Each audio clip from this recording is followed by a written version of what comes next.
Alors aujourd'hui, c'est le 11 octobre 2020. Nous allons faire l'étude de l'Épître de Paul aux Romains, chapitre 2, versets 17 à 29. Et le thème de cette épître-là, de ce partage-là, c'est condamnation des Juifs. Lors de notre dernier enseignement des versets 1 à 16 du chapitre 2, nous avons vu Paul qui parlait aux moralistes qui ne sont pas meilleurs que les païens. Ces moralistes, qui étaient très probablement des Juifs, jugeaient les autres qui agissaient mal, mais ils faisaient les mêmes choses que ceux qu'ils jugeaient. Nous en avions conclu que si les jugements de Dieu sont justes et impartiaux, comment ceux qui commettent les mêmes crimes qu'ils condamnent chez les autres pourraient-ils échapper au jugement de Dieu? Il est absurde de supposer que Dieu pourrait épargner ceux qui font ce qu'eux-mêmes sont prêts à condamner chez les autres. Aujourd'hui, nous continuons notre étude de l'Épître aux Romains en étudiant le chapitre 2, les versets 19 à 29. On va aller au chapitre 2, versets 17 à 29, et on va lire le texte, OK? Toi qui te donnes le nom de Juif, qui te repose sur la loi, qui te glorifie de Dieu, qui connaît sa volonté, qui instruit par la loi, sait discerner ce qui est important, toi qui te persuades d'être le conducteur des aveugles, la lumière de ceux qui sont dans les ténèbres, l'éducateur des insensés, le maître des enfants, parce que tu as dans la loi la formule de la connaissance et de la vérité. Toi donc, qui enseignes les autres, tu ne t'enseignes pas toi-même. Toi qui prêches de ne pas dérober, tu dérobes. Toi qui dis de ne pas commettre adultère, tu commets adultère. Toi qui as horreur des idoles, tu commets des sacrilèges. Toi qui fais une gloire, qui te fait une gloire de la loi, tu déshonores Dieu par la transgression de la loi. Car le nom de Dieu est à cause de vous blasphémé parmi les païens, ainsi qu'il est écrit. Certes, la circoncision est utile si tu pratiques la loi, mais si tu transgresses la loi, ta circoncision devient incirconcision. Si donc l'incirconcis observe les ordonnances de la loi, son incirconcision ne sera-t-elle pas comptée comme circoncision? L'incirconcis de nature qui accomplit la loi ne te condamnera-t-il pas? Toi qui la transgresses tout en ayant la lettre de la loi et la circoncision. Le juif, ce n'est pas celui qui en a les apparences. Et la circoncision, ce n'est pas celle qui est apparente dans la chair. Mais le juif, c'est celui qui l'est intérieurement. Et la circoncision, c'est celle du cœur, selon l'esprit et non selon la lettre. La louange de ce juif ne vient pas des hommes, mais de Dieu. Alors, nous allons commencer avec les versets 17 et 18. Toi qui te donnes le nom de Juif, qui te repose sur la loi, qui te glorifie de Dieu, qui connaît sa volonté, qui instruit par la loi, c'est discerner ce qui est important. Alors, au verset 17, Paul s'adresse maintenant aux Juifs. Il s'est adressé premièrement aux païens, ensuite aux moralistes, sans toutefois préciser s'ils étaient païens ou juifs. Mais dans le texte d'aujourd'hui, Paul s'adresse aux Juifs. Les Juifs sont les descendants d'Abraham et d'Isaac. Dieu avait une alliance avec Abraham. Dieu avait fait une alliance avec Abraham. Et le signe de cette alliance était la circoncision. Nous lisons dans Genèse 17, 1 à 10, lorsqu'Abraham fut âgé de 99 ans, l'Éternel apparut à Abraham et lui dit, « Je suis le Dieu Tout-Puissant. Marche devant ma face et sois intègre. J'établirai mon alliance entre moi et toi, et je te multiplierai à l'extrême. » Abraham tomba sur sa face, et Dieu lui parla en disant, « Voici mon alliance que je fais avec toi. Tu deviendras père d'une multitude de nations. On ne t'appellera plus Abram, mais ton nom sera Abraham, car je te rends père d'une multitude de nations. Je te rendrai fécond à l'extrême. Je ferai de toi des nations et des rois sortiront de toi. J'établirai mon alliance entre moi et toi et tes descendants après toi, selon leur génération. Ce sera une alliance perpétuelle en vertu de laquelle je serai ton Dieu et celui de ta postérité après toi. Je te donnerai et à tes descendants après toi le pays que tu habites comme étranger, tout le pays de Canaan, en possession perpétuelle, et je serai leur Dieu. Dieu dit à Abraham, « Toi, tu garderas mon alliance, toi et tes descendants après toi, selon leur génération. C'est-ci mon alliance que vous garderez entre moi et vous, et ta postérité après toi. Tout mâle parmi vous sera circoncis. »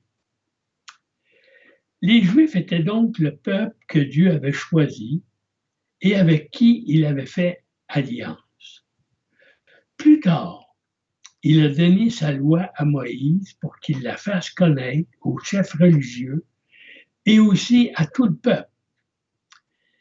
C'est Moïse qui a conduit le peuple juif hors de l'Égypte et dans le désert pendant 40 ans pour finalement arriver en Canaan. Les Juifs connaissaient donc très bien la loi de Dieu et ils étaient instruits dans cette loi dès leur jeune âge. Nous allons continuer avec les versets 19 et 20. Toi qui te persuades, oui, d'être le conducteur des aveugles, la lumière de ceux qui sont dans les ténèbres, l'éducateur des insensés, le maître des enfants, parce que tu as dans la loi la forme de la connaissance et de la vérité, la formule de la connaissance et de la vérité. Puisqu'ils possédaient la loi, les Juifs étaient convaincus de leur supériorité d'enseignants dans le domaine spirituel.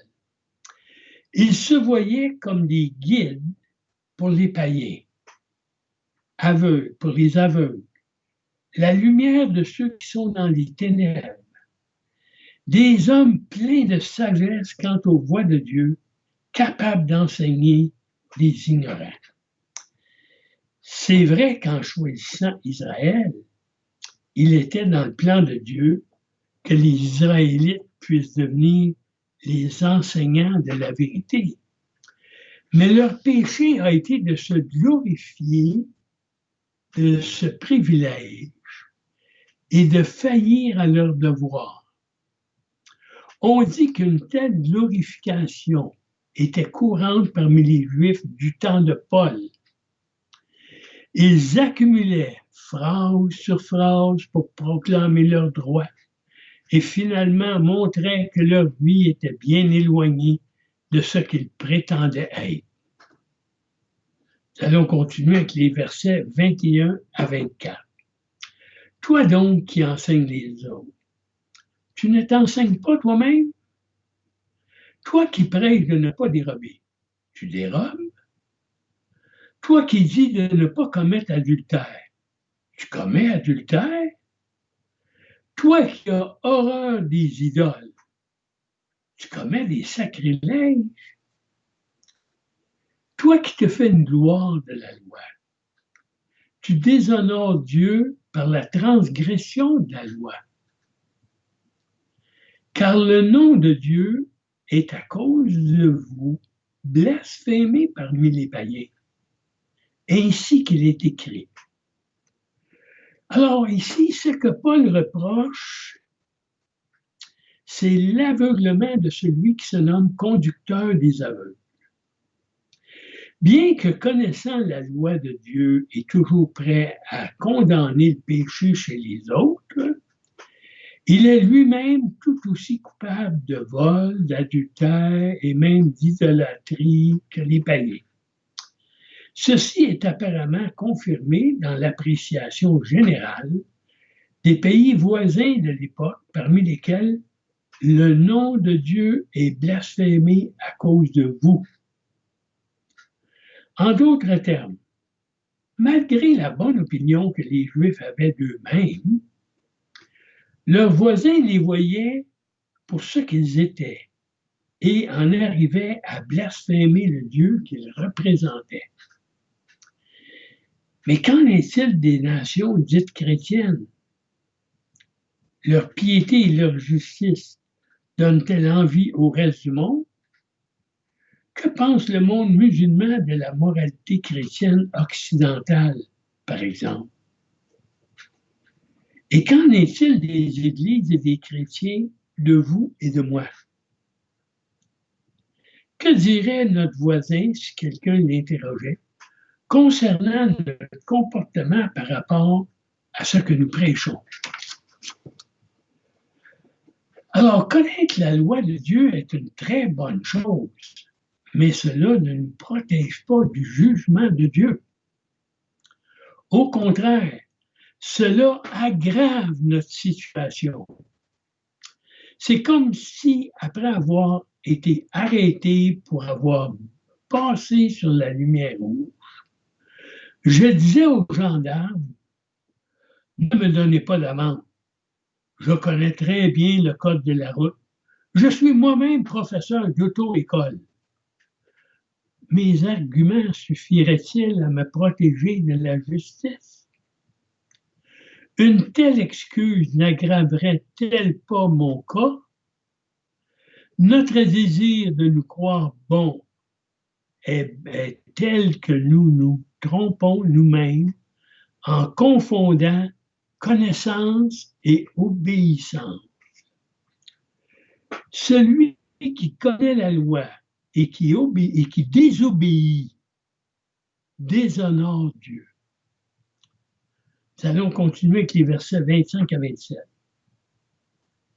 Certes, la circoncision est utile si tu pratiques la loi, mais si tu transgresses la loi, ta circoncision devient incirconcision.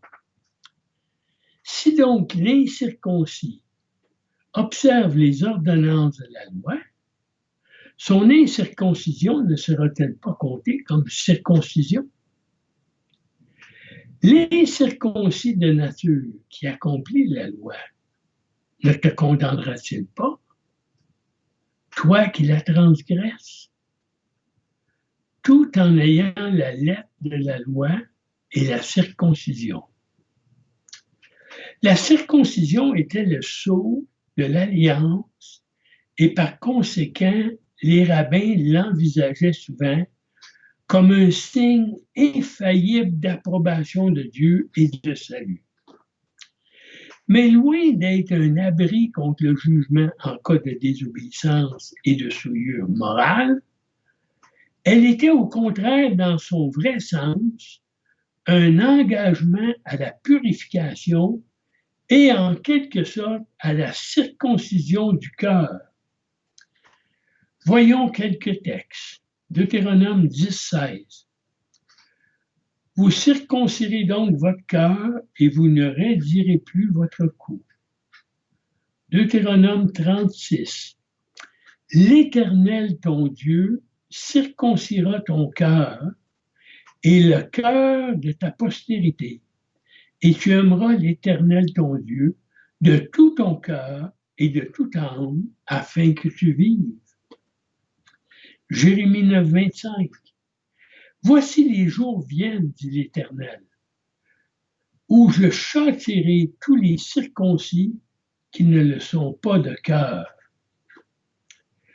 Lorsque la circoncision était comprise de cette façon, elle avait son utilité, car elle garantissait aux Juifs la participation aux bénédictions et aux promesses de l'Alliance. Autrement, elle ne différait en rien de l'incirconcision, comme Dieu l'avait déjà déclaré par Jérémie. Circoncisez-vous pour l'Éternel, circoncisez vos cœurs, hommes de Juda et habitants de Jérusalem, de peur que ma colère n'éclate comme un feu et ne s'enflamme sans qu'on puisse l'éteindre à cause de la méchanceté de vos actions. Certains Juifs prétendaient que leur circoncision les mettait automatiquement à l'abri de la colère de Dieu. Au contraire, Dieu réservait les bénédictions de l'Alliance à ceux qui obéissaient à ses commandements. Comme nous venons de le lire, Paul dit, « Si tu transgresses la loi, ta circoncision devient incirconcision. » Autrement dit, tu n'es plus qu'un incirconcis. Le théologien S. Benetro dit à ce propos que Paul ne veut disqualifier la circoncision ordonnée par Dieu. Elle est utile comme signe d'une alliance d'amour entre Dieu et son peuple. Mais ce rite n'a aucun pouvoir magique qui mettrait le circoncis définitivement à part et lui assurerait la faveur divine, quelle que soit son attitude à l'égard de Dieu de l'Alliance, du Dieu de l'Alliance. La thèse est sévère. Se soustraire à l'obligation d'obéissance totale demandée, c'est se ranger parmi les païens, les incirconcis. La conformité de vie aux prescriptions cérémonielles de la loi, qui distingue si nettement le juif du païen, n'est pas encore la véritable pratique de la loi. C'est ce que M. Benetro dit dans Romains 1, page 90 de son livre. L'inverse est également vrai.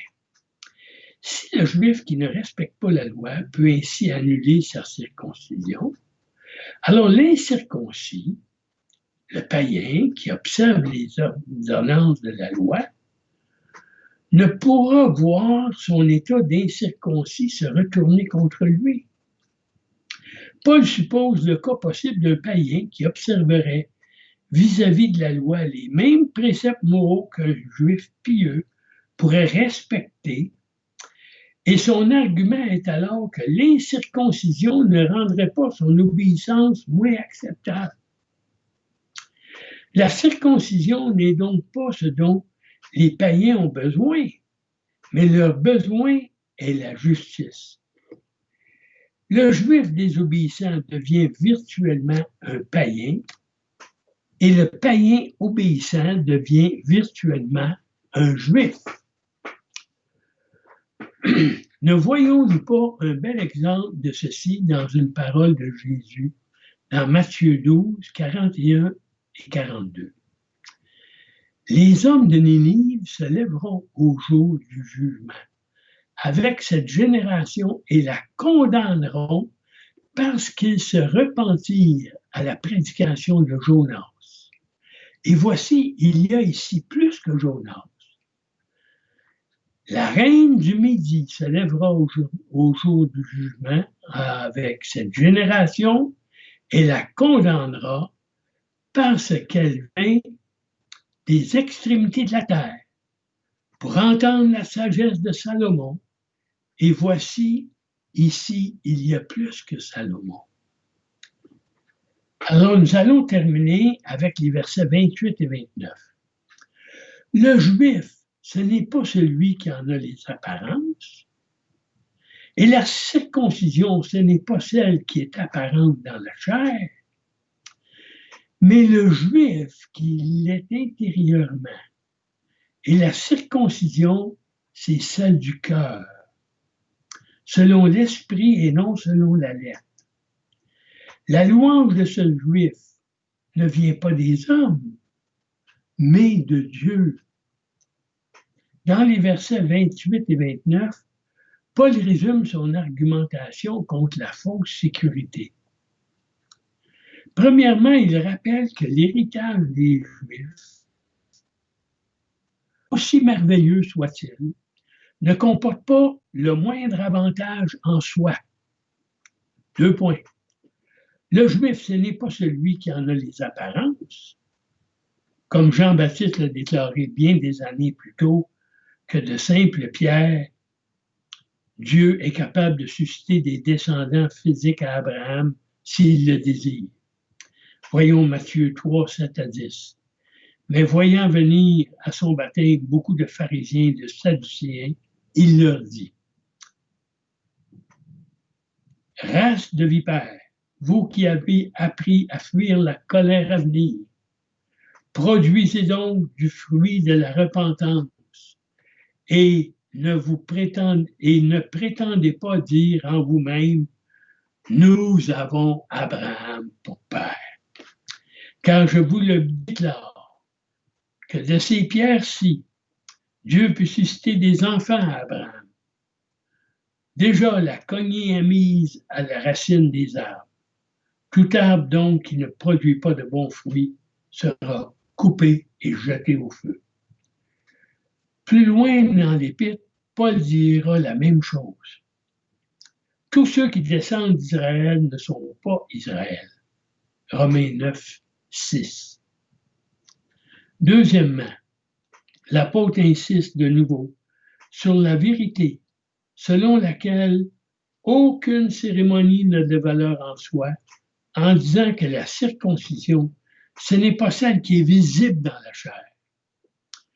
Unissant ces deux vérités, Paul déclare que le véritable enfant de Dieu, dont le juif fidèle est le type même, est celui qui l'est intérieurement. Ce qui distingue véritablement l'enfant de Dieu des autres, ce n'est pas un symbole extérieur, comme la circoncision, mais un cœur pieux, obéissant, un cœur circoncis. Troisièmement, Paul exprime de nouveau la vérité selon laquelle la connaissance de la loi de Dieu n'a pas le pouvoir de sauver quiconque. Le salut provient de l'Esprit de Dieu qui agit lui-même dans le cœur du croyant, et non simplement de la lettre de sa parole, aussi vraie soit-elle.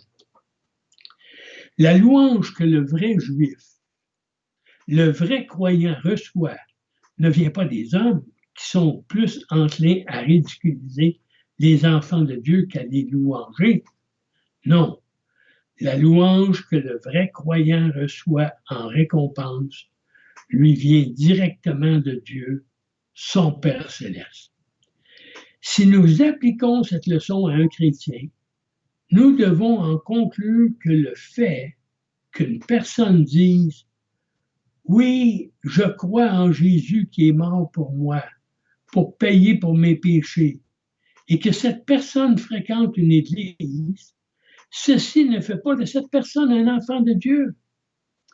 Ce qui fera qu'elle est vraiment un enfant de Dieu est que ses paroles provenaient d'un cœur circoncis, un cœur sincère, et qu'elle persévère jusqu'à la fin.